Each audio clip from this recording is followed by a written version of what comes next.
When it comes to controversial and emotional topics, I've always been of the opinion that political talks, world events, beans in your chili, those are always at the top of the list.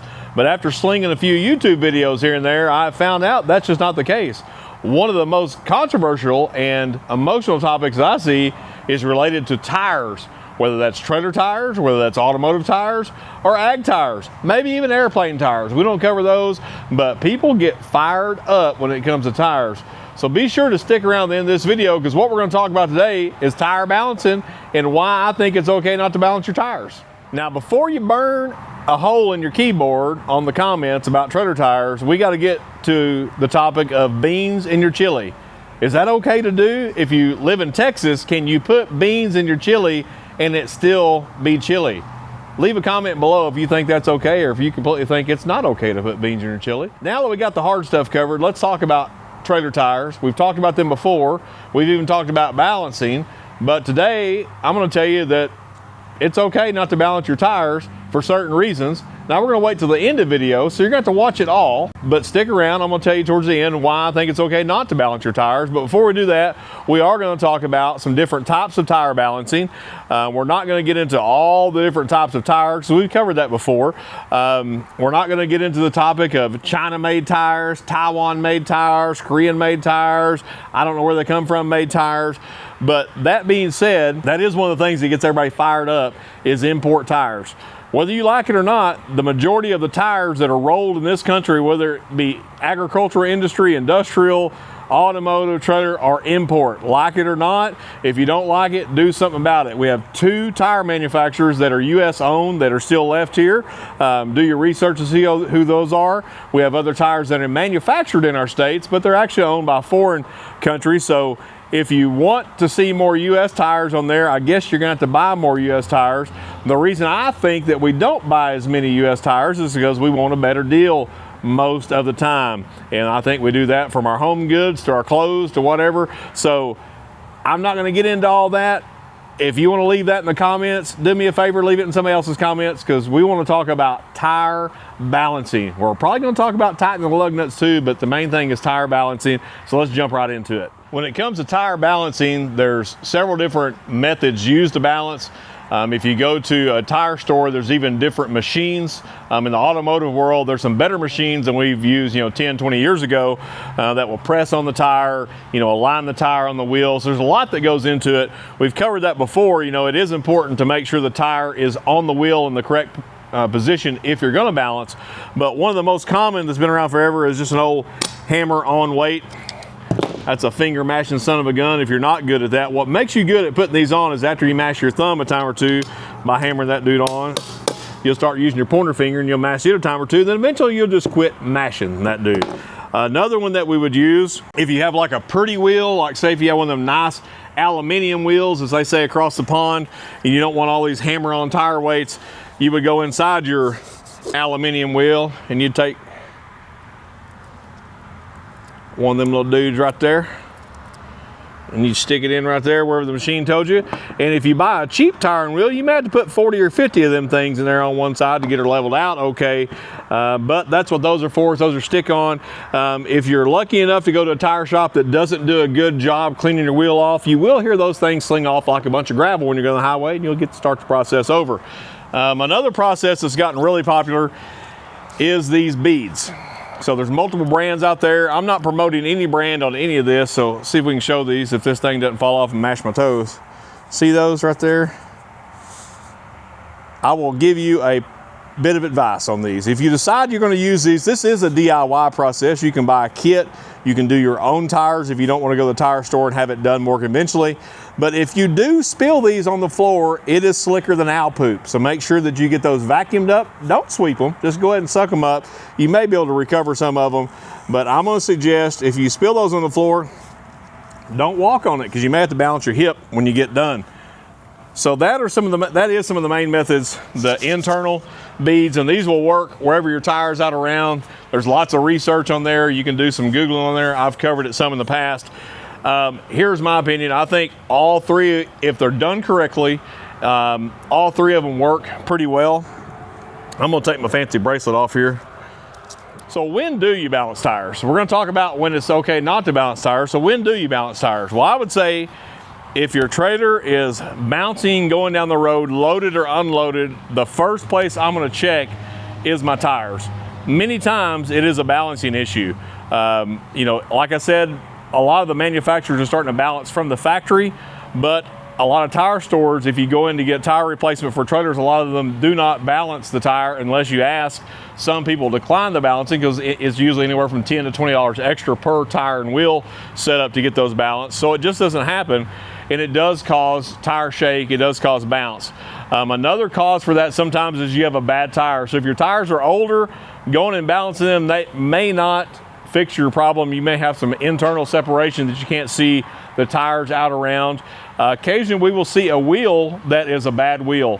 They'll have the center out of place on there. You know, some good tire stores will actually balance the wheel to check it out to see how close it is within tolerance to make sure that's even going to be worth it. If it's out of round or if the center's off, you're going to need a new wheel at that point. So heavy tire shake would be a good time to balance. If you're hauling maybe a travel trailer that you've got a lot of nice stuff on the inside, or if you've got a cheap travel trailer where everything's held together with glue, screws, and staples, it's more glue, staple, and a few screws here and there. It could shake all your trim loose in there, so that would be a good time to balance. If you're doing a lot of highway miles, so if you're rip roaring up and down the highway just to get a good smoother ride, it is going to help if you balance your tires. If you're susceptible, that's that right, susceptible to getting car sick, if you feel that bucking in there, sometimes that can be helped and or corrected through tire balancing. Sometimes it's hitch setup, it's load placement. There's lots of factors. Tire wear, tire pull, tire swaying. Many times that can be corrected with proper tire balancing. One that gets overlooked a lot that I don't think we think about, I try to mention it, is preservation and longevity of your bearings. If you have a tire that's out of round, that's just bouncing going up and down the road, that's putting unnecessary stress and vibration. It's changing the harmonics of the whole trailer. It's going to start shaking your bearings. It's going to prematurely wear those out. Once those wear out, that's going to make the vibration even worse. The harmonics of the trailer are going to get bad. You could start having some frame cracking. It's just like in a race engine or on a car. If the harmonics are off, well, you get that vibration. Sometimes you don't know if it's there. It can be catastrophic and cause frame damage, bearing failure, wheel cracking, tire separation. Just, it's unlimited on what it can cause. So there's a lot of good reason to balance your tires. If you can buy a trailer, if you're buying a new one, look to see if they're balanced from the factory. If they are not balanced from the factory, don't go in and beg your salesman or try to beat him up. Well, why ain't these tires balanced from the factory? Many times they don't do it is because of cost. And you say, well, why don't they build a trailer that will last? Why don't they build a truck that will last? Well, they will build a truck and a trailer that will last. The question is the average consumer going to buy that? The answer is no. We want it a good deal. We want it yesterday. We want it right now. The guys and gals that want to buy something bulletproof, they'll go in and order that and say, hey, I want to make sure I've got 12-ply tires. I want this brand of tire. I want this style of wheel. I want to make sure that they're balanced. I want good valve stems in them. I want great suspension. But the average consumer is not going to do that, and that's not to knock you. That's just the honest truth on that. Like it or not, if you don't believe me, do your own research or leave me a comment if you disagree. Probably not going to change my mind, but I will read it. Balancing tires, I am a fan of, but there is a time that you can not balance your tires. You can just pull that tire weight on, throw that dude in the trash, melt that down, make some lead fishing weights out of it, whatever you want to do with it. But you can get those off of there and you can just rip roar, no balancing needed. So let's talk about those times when it's acceptable not to balance your tire. The top reason to me to not balance your tire is if you're using it maybe in the pasture. If you're using it around your property and you're going at slow and low speeds all the time, you're not getting on the highway, you're maybe going down the county road here and there, but you're rolling at 20, 30 miles an hour and you're just not getting that thing fast. You can probably get away with not balancing your tires. You'll probably be just fine. Maybe you have never balanced your tires. Your grandpa's grandpa never balanced his tires because you're just pulling around the place, hauling a little hay, hauling a goat or three, whatever it may be. It's perfectly okay not to balance your tires on that. Reason number two to not balance your tires If you like to replace your bearings sooner than normal, if you like to support your local trailer repair shop or your local trailer parts supplier and buy bearings prematurely, then that's a good time not to balance your tires, because they are going to wear the bearings out, and it's going to help the economy. It's going to boost their revenue, because you're going to have to do unnecessary repairs to the trailer because you didn't want to balance your tires. That'd be reason number 2. Reason number 3, maybe you bought that travel trailer and you've went out and did the greatest thing that you do when you buy a travel trailer, is buy all the crap that goes with camping and owning a travel trailer. You got to buy all the gadgets.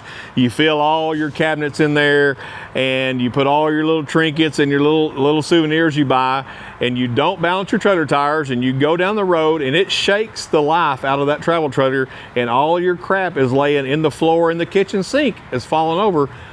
If that's what you want, then it's a good time not to balance that trailer tire. Just leave it like it is and just rip roar and just shake the whole thing to pieces. Reason number 4 to not balance your trailer tires. If you're lucky enough, like I am, and live on some rough, bumpy roads, let's just throw 35 under the bus. That's a rough road. That's rougher than a Cobb. If you pull on that road, it is rough. And if you're one of those guys or gals that say, you know what, I like a good back massage, I like driving down the road where it's going to shake me so hard it's going to knock the gold fillings out of my teeth, then don't balance your trailer tires, because that's what it's going to do. It's just going to beat you up. If you have a hobby and enjoy buying China tires over and over and over again, then don't balance your tires. Get that wear that's irregular, that just chews them up, that you'll lose, some tread here and some tread there, and you'll get that little bunny hop gun on the road. Don't balance your tires. That'd be a good time not to do it. They'll wear out prematurely. You can go support your local tire shop. You can buy some tires. They'll be glad to see you're coming. They'll have that big smile when you walk in, and they'll say, bless your heart, you're here to buy tires again. That'd be another good time. Number 5 reason.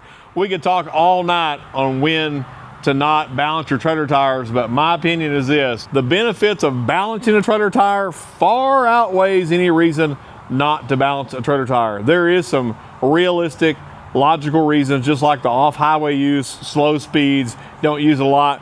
You don't need to spend the money on balancing tires unless they just come with it and leave them. But the majority of the time, balance your tires. The manufacturers get knocked a lot for, especially in the RV industry. You'll see that, why don't they make this a smoother ride, this and that. Maybe they could do that, but in order to do that, they're going to have to put expensive suspensions on there, whether it be air ride, whether it be some type of cushion suspension. They're going to do a lot of upgrades, and that's going to, unfortunately, with the market that we have today, it's going to make it hard for the consumer to purchase that. You also have to think of the highways you drive up and down. If you want to get on the keyboard and get fired up, maybe start texting or emailing your state representative. Maybe start emailing or texting your commissioners, because that's just as much of a problem as bumpy roads and rough roads and pothole roads. And some of the states that I go through are much worse than ours. I'm thinking, I'm glad we're not riding in a Conestoga wagon down this, because we're for sure going to blow a wooden spoke or two out. So that is the reason. So do all that you can do, whether that be tire balance, whether that be suspension upgrades. Some of that is on you. Unfortunately, you're not going to be able to get that right off a lot unless you special order. Some of that responsibility falls on us, because we don't have perfect roads to ride up and down. It is what it is. And you know who builds the roads? Probably not going to get any better anytime soon. So balance those tires is what I'm going to tell you. If you don't want to balance them, that's your opinion. I fully support that. However, one thing I don't support is you not tightening your lug nuts. I don't ever support that. Tighten the lug nuts, and we will see you with a balanced tire down the road.